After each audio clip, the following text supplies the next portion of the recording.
ෆෙම් දෙරළොස්සේ ඔබට ශ්‍රවණයකටද මේ මොහොතේ අවස්ථාව උදා වුණා.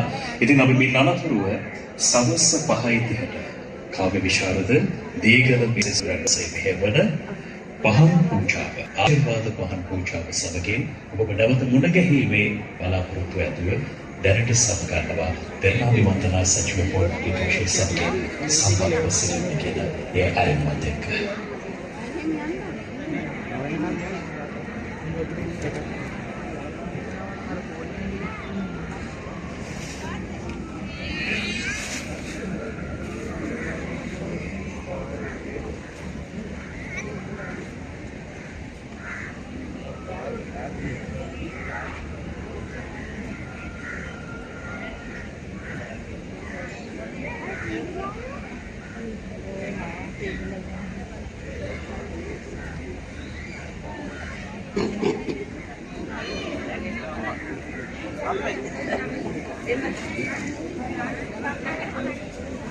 Apa sudah?